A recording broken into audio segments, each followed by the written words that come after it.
What's good, everyone? I wanted to make a video on this Battlefield versus Infinite Warfare kind of issue going down. Really, it's a bit of an argument really on the internet, and that's because I've seen the Battlefield 1 gameplay that was released at the same time as E3. I think they did a live stream, the Battlefield guys, and put out gameplay of it. As well as there's all this. Right now, I'm actually watching at the same time as talking. I've got it on mute, obviously. Watching T Martin's newest video. I'll download it and put it on the screen. You'll see his, icon down the bottom right. So, don't think I'm stealing from him. Go and check out T Martin's channel if you haven't before. But it shows single mode gameplay. Now, watching this, I can tell you right now, this is some of the most futuristic shit I've ever seen in a video game. And that's almost a good thing, honestly, because I really like futuristic stuff. Like, imagine 50 years from now, imagine 100 years from now, what we're actually going to have. That kind of puts me in an awe, thinking how far technology can actually push us. And they try and simulate this in this video game. That's how they keep looking into the future with Call of Duty. But in saying that, I think they're overdoing it a little bit. So they went into the future, the last game, and I can't remember who published that. Who published Black Ops 3? Is it Treyarch? Yeah. So this is back to Infinity Ward. So when they started, making this game from the ground up, who really can tell? They might have done it before Black Ops 3 was even properly out yet. I actually mean Advanced Warfare, not Black Ops 3. Black Ops 3 was the one before. Advanced Warfare, though,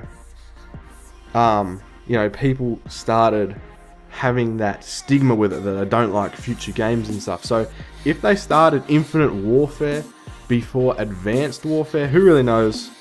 Either way, they are pushing for the futuristic stuff, and the community is really in this uproar that they don't want any more future stuff. So this is where the conflict's coming in, and Battlefield have swooped in. Obviously they've thought about this in advance because their game's already, they're already playing it online, so it's still pre-alpha, but they've obviously put a lot of time into it. So they've been working on this for a while and hoping this was going to happen. Honestly, I think they made a really smart business decision, and they seem to have won the community's hearts, really. So now it comes down to the battle between Infinite Warfare and Battlefield 1. And I just want to say 3 points I have written down here, and then really, just spark some discussion and let you, comment in the description, or you can message me or whatever. But I just want to see what everyone's kind of idea is with it. Is it just everyone's jumping on this bandwagon? A lot of people do that, especially on the internet. If someone's hating on something, people will join in because I don't know why, they just do it. So is it a matter of that? Are you going to be getting both games? Are you only going to be getting one? What's the go here? I haven't bought a CoD since I, stopped playing back in, I think Black Ops 2 was the last one I properly played. But before that, I used to just max prestige them all and played them way too much, honestly. So that's where I started on consoles. Now I'm on computers mostly. But I remember I also owned Battlefield 3. Now, when I was watching the Battlefield 1 gameplay, it really made me, think back to then and just how much fun I had. So that is the first point I want to say. I honestly think Battlefield 1 will be more fun to play simply because there is more variety in it, and they're really just working on some stuff. So you can drive, you can go for vehicles flat out. You can play, if it plays the same as a Black Ops 3 did, you could play your different classes almost. You have your support, your assault, and things like that. So more fun, more variety. You could probably put as much hours into any COD game you ever could on that, because there's so much to do, so much maps, dynamic weather, so the same map will feel different if it's sunny, if it's rainy, and things like that. So that is all so just intriguing. I think it's going to be awesome, and I want to know what you think on that. The second point that I want to say, and Some people might not agree with this, but I think they will sell similar, the same numbers.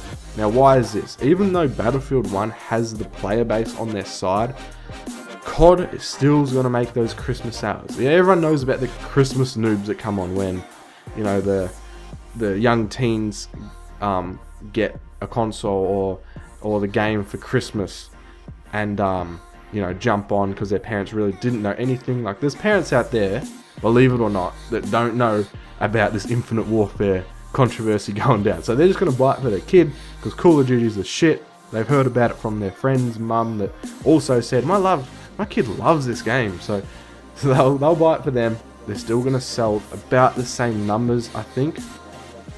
Battlefield's always lacked a little bit with this, just because COD's such a big name that they never really match the numbers, but the way that the community is looking, I think they're going to be very similar. Now, the only reason COD's still going to do well is, one, you still get your die-hard fans, die-hard, there's going to be a lot of them, and I still think the third and final point I want to say in this you know, little commentary here is that Call of Duty will still dominate the esports scene. Now, I say that because they have always built the game up and pushed esport. You know, everyone knows about Call of Duty, how intense it can get with esport, kind of like Counter-Strike.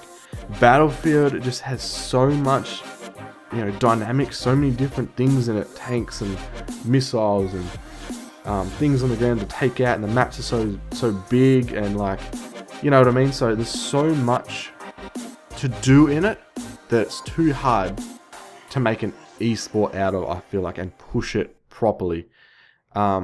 Even though I know that they do tournaments, obviously they probably would push it somewhere, and there'd be a small, like, community of people that really love the esports side of Battlefield, but I just don't see it being executed to the level that Call of Duty has ever pushed esport to, or that, say, like Overwatch, a game I'm playing so much lately, will push their esport to. So they're the 3 points I want to list. Let me know what you think. If you completely agree, you completely disagree and want to call me a dickhead in the comments, or whatever else seems to be in your mind, if your potatoes were cooked well enough last night, whatever it is, and I will see you guys next time.